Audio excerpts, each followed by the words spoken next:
Nepal Tibet അതിർത്തിയിൽ ഉണ്ടായ ഭൂകമ്പത്തിൽ മരണസംഖ്യ ഉയരുകയാണ്.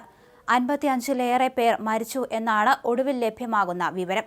നിരവധി പേർക്ക് പരിക്കേറ്റിട്ടുണ്ട്. റിക്ടർ സ്കെയിലിൽ 7.1 തീവ്രത രേഖപ്പെടുത്തിയ ഭൂകമ്പമാണ് ഇന്ന് രാവിലെ റിപ്പോർട്ട് ചെയ്തത്. എവറസ്റ്റ് മേഖലയുടെ വടക്കൻ കവാടം എന്നറിയപ്പെടുന്ന ഗ്രാമപ്രദേശമായ ടിൻഗ്രിയിൽ 10 കിലോമീറ്റർ താഴ്ചയിലാണ് ഭൂകമ്പത്തിന്റെ പ്രഭവ കേന്ദ്രം.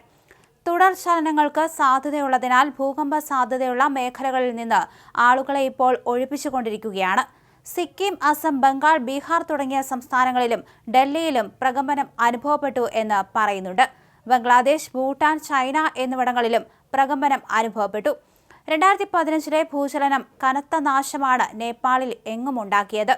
ഹിമാലയ പ്രദേശമായ ലൊബുച്ചയിൽ നിന്നും 93 കിലോമീറ്റർ വടക്കുകിഴക്കാണ് ഭൂചലനത്തിന്റെ പ്രഭവ കേന്ദ്രം. അതേസമയം നിരവധി വീടുകൾ തകർന്നടിഞ്ഞു. ആളുകൾ പരിഭ്രാന്തരായി. ഭൂമിശാസ്ത്രപരമായി ഭൂകമ്പ സാധ്യതാ പ്രദേശത്താണ് നേപ്പാൾ സ്ഥിതി ചെയ്യുന്നത്. ഡിസംബർ 17-നാണ് നിലവിലെ ഭൂചലനങ്ങളുടെ തുടക്കം. അടുത്ത ദിവസം നേപ്പാളിലെ പലയിടങ്ങളിലും ചെറുചലനമുണ്ടായി.